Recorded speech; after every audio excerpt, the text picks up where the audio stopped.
Sinong magulang ang may gusto ng barumbadong anak? Walang magulang na gusto ng masamang anak.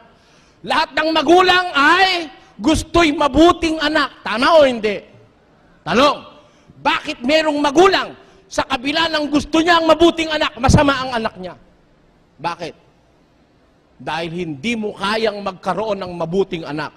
Kaya may mabuting anak sa mundo dahil may mabuting Diyos na nagpamana ng mabuting anak.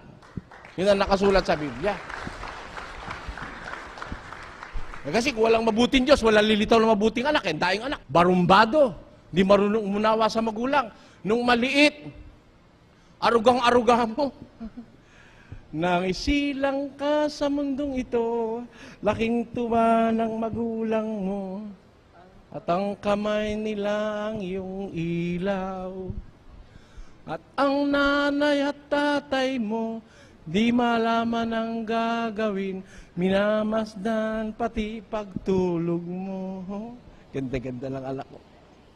Paypayan mo pa ha? At sa umaga naman, kalong ka ng iyong amang tuwang-tuwa sa'yo. Ita mo? Di ba? Di ba ganon? Tapos, ngayon nga ay malaki ka na, ang ibig mo'y maging malaya, di man sila payag, walang magagawa. Tanyo, ayan na, umpisa na. Bakit? Hindi galing sa Diyos yung anak mo na yan. Bakit? Kung may mabuting asawa, may mabuting anak. At yung mabuting anak, walang panggagalingan kundi ang Diyos. Nagtataka lang kung sa iba, ayaw maniwalang may Diyos eh.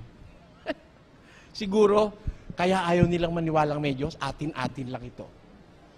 Wala silang nasumpungang mabuti sa buhay kahit ano. Kaya ayaw nilang maniwalang may Diyos. Ako kumbinsinong may Diyos dahil sabi ng Biblia, ang Diyos ay mabait. At napakaraming mabubuting bagay na nasumpungan ko sa mundong ito. Sa gitna ng kasamaan, nakasumpung ako ng mabuting magulang. Bakit ko po sinasabing mabuti magulang ko? Eh, magulang ko, hindi ako nakaramdam na inapi ako o pinabayaan kami. Pag ako'y may sakit sa ospital, hindi natutulog ang aking magulang. Pag halimbawa, meron kami, kumakain kami, 8 kami magkakapatid eh. Eh, alam niyo naman yan, pag maraming anak, kuminsan kung kulang ang ulam, talagang halos hati-hati no? Eh, makikita ko, pag wala na akong ulam, yung ulam ng nanay ko, binibigay pa sa akin Sabi ko, ang bait ng nanay ko. Yung tatay ko naman, lahat ng sweldo niya, bibigay sa nanay ko para sa amin. Kaya sabi ko, nakasumpong ako ng mababait na magulang. Kaya naramdaman ko, binigyan ako ng Diyos ng mabuting magulang. Merong magulang, tinatapon ng anak Merong magulang, ang anak, maliit pa, pinagpapalimos na sa kali. Ako po hindi. Kami po'y 7 taon, 8 taon sinusubuan pa ng aming ina. Hindi ba kagaya ng ibang nakita ko magulang doon sa tramo nung araw? Merong mag-asawa ko nakita, bibili ng dinuguan. 10 centimos. Papakain sa anak niya. Ang anak niya, 8. Hati-hati sila sa 10 centimos na dinuguan. Sila namang mag-asawa, bibili ng kalahating kilong baboy, ililit yung kawali, kakain sila sa kwarto silang mag-asawa. Biro mo, magkakapatid kayo mag-aagawan sa 10 centimos na dinuguan, sila magpapasasa sa kalahating kilong baboy. Ha?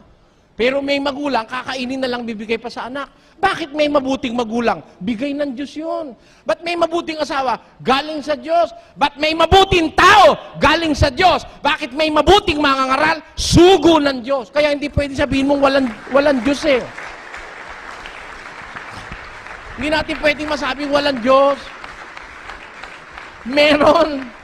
Ako naniniwala, meron Diyos. Mabuti nga Siya ang pinanggalingan ng kabutihan At naniniwala rin akong may demonyo. Bakit? Sa mundo, maraming demonyo at maraming kasamaan. Naniniwala kayo may demonyo? Meron. Saan man gagaling ang kasamaan kundi sa demonyo? Nakaaway ng Diyos. Pero pag may nakita kang kabutihan, kaloob ng Diyos yun. Hindi pwedeng magkaroon ng kabutihan ng isang tao na hindi galing sa Diyos. Lahat ng kabutihan sa Diyos manggagaling sapagkat siya lang ang mabuti. Yan ang sabi sa Biblia. Lahat ng karunungan ay sa kanya manggagaling sapagkat siya lang ang marunong. At lahat ng katapatan ay sa kanya rin manggagaling sapagkat siya ay tapat sa lahat ng salit-saling lahi. Sabi sa Biblia. Ang nakita natin ngayong gabi, 3. Mabait, tapat, at marunong. Yan, mga karakter niya yan. Mga attributes ng Biblia sa Diyos yan.